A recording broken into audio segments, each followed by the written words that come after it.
আর কি উপরে তো চেষ্টা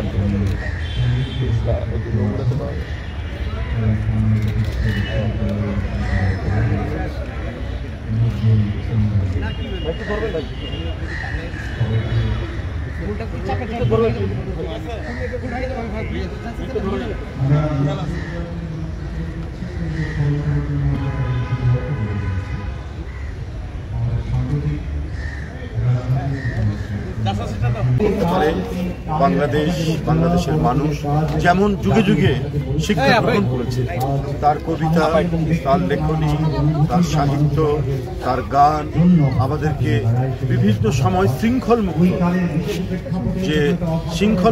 মুক্ত হওয়ার জন্য আমাদেরকে যে প্রেরণা, আমাদেরকে যে তাগিদ দিয়েছে এবং লড়াইকে ত্বরান্বিত করার যে উৎসাহ জুগিয়েছে, এটা তুলনাহীন। আমাদের জাতীয় কবি কাজী নজরুল ইসলাম, আমরা দ্রোহের সময়, আমরা অত্যাচারীর শৃঙ্খল ভাঙতে, আমরা হাসতে হাসতে তার গান গাইতে গাইতে আমরা কারাগারে গেছি, আমরা মিছিলে গেছি, আমরা তার গান গাইতে গাইতে আমরা স্লোগান দিয়েছি। তাই আমাদের সকল আবার শান্তির সময় আমরা তার গানে উদ্বুদ্ধ হয়েছি। প্রেম, প্রকৃতি, ভালোবাসা, এমনকি আমাদের যে ধর্মীয় উৎসব, প্রত্যেকটি ক্ষেত্রে মানে আমাদের জাতীয় জীবন, ব্যক্তিগত জীবনের প্রতিটি পরতে পরতে কাজী নজরুল জাতীয় কবি আমাদেরকে উদ্বুদ্ধ করেন, আমাদেরকে আনন্দিত করেন, আমাদেরকে অঙ্গীকারবদ্ধ করেন এবং সেই কারণেই নজরুল আজও অত্যন্ত শুধু অপরিহার্যই নয়, অত্যন্ত প্রাসঙ্গিক। আজকের চলমান যে সংকট, রাজনৈতিক সংকট বা নানা সামাজিক সংকট, নজরুল আমাদেরকে এখনো এত বেশি প্রাসঙ্গিক, আমাদের এগিয়ে যাওয়া এবং যে কোনো ধরনের আমরা আগ্রাসনের মুখে, এই আগ্রাসন থেকে মুক্ত হওয়ার সকল অঙ্গীকার এবং সংগ্রামকে এগিয়ে নেওয়ার জন্য নজরুলের গান, কবিতা, লেখা, প্রবন্ধ আমাদেরকে উদ্বুদ্ধ করে যাবে, আজীবন উদ্বুদ্ধ করে যাবে। পৃথিবীতে যতদিন অন্যায় অবিচার থাকবে ততদিন নজরুল অত্যন্ত প্রাসঙ্গিক। শুধু তাই নয়, পৃথিবীকে ভালোবাসাময় করতে গেলে নজরুল আরো বেশি প্রাসঙ্গিক। আমি আপনাদের সামনে শুধু এটুকুই বলতে চাই যে প্রত্যাশা নিয়ে, যে আকাঙ্ক্ষা নিয়ে জুলাই আগস্টের যে মহাবিপ্লব এবং তার আগের 15 বছরের যে রক্তঝরা আন্দোলন, এই আন্দোলনের প্রতিটি মুহূর্তেই তো নজরুল আমাদেরকে উদ্বুদ্ধ করেছে।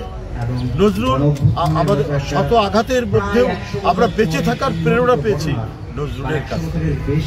তাই আমরা বলবো যে আজকে কেউ কেউ বলছেন, সাবেক একজন উপদেষ্টা বলেছেন উপদেষ্টার ব্যাপারে যে এইটা তাদের পদত্যাগ চাওয়াটা ঠিক না।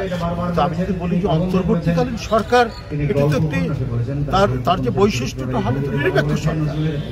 এই সরকার যদি কোনো একটি বিশেষ রাজনৈতিক দল গঠন করার ক্ষেত্রে তাদেরকে কি বলে যে মানে পানি সিঞ্চন করে চারাগাছ থেকে মহিরুহিতে পরিণত করার দায়িত্ব তো অন্তর্বর্তীকালীন সরকারের নয়, বরং তারা নিরপেক্ষভাবে দায়িত্ব পালন করবে। তো সেই ক্ষেত্রে যদি কোনো উপদেষ্টা তিনি যদি এসপিকে টেলিফোন করে বলেন যে ওখানে বিএনপির লোকজন যারা আছে তাদেরকে গ্রেপ্তার করবেন, ওরা যেন কোনো অ্যাক্টিভিটিস করতে না পারে এবং অন্যান্য কার্যক্রম করতে না পারে, তো তখন তার বিরুদ্ধে পদত্যাগের দাবি উঠবে না।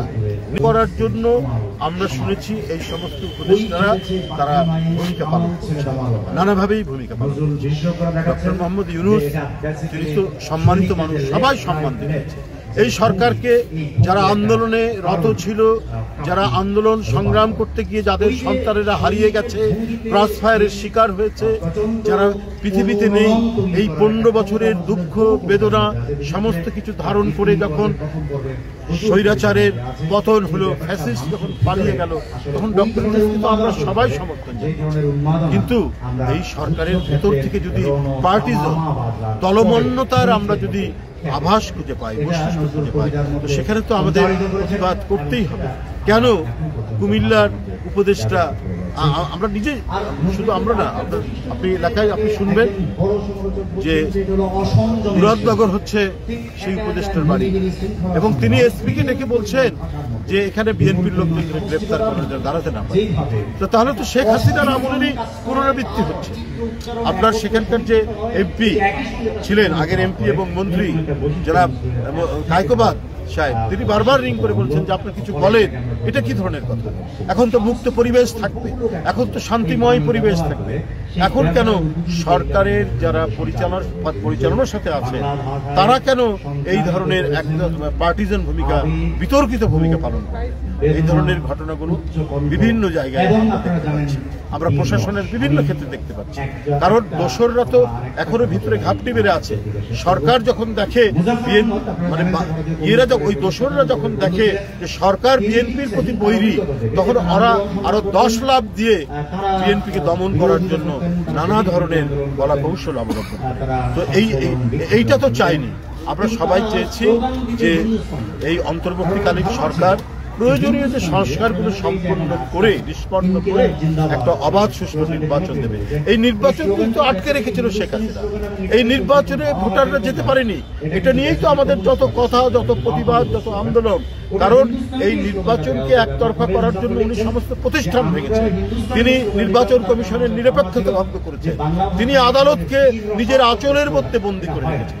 তো সেই পরিবেশ থেকে একটি মুক্ত পরিবেশ এবং সত্যিকার গণতন্ত্রের পরিবেশ ফেরানোর জন্যই তো আমাদের মানে এই সংগ্রাম, আমাদের কি বলে যে আন্দোলন ছিল। তো তাহলে আপনার এই নির্বাচন নিয়ে গড়িমসি করা হচ্ছে কেন?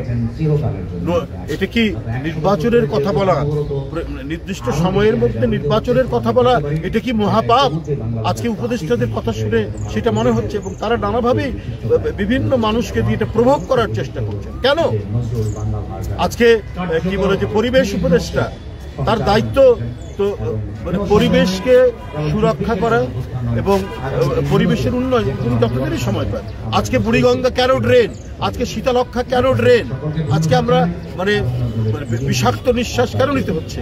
উনি এই দায়িত্ব পালনের পর এমন কিছু ড্রাইভ উনি দেখাননি, এমন কিছু উদ্যোগ তিনি নেননি যে পরিবেশ মানে পরিবেশ সংরক্ষণ বা পরিবেশ দূষণমুক্ত করার জন্য যে কোনো পদক্ষেপ যেটা পরবর্তী সরকার গ্রহণ করবে, সেই ধরনের তো আমরা কোনো পদক্ষেপ, আমরা তার কোনো কর্মকাণ্ড।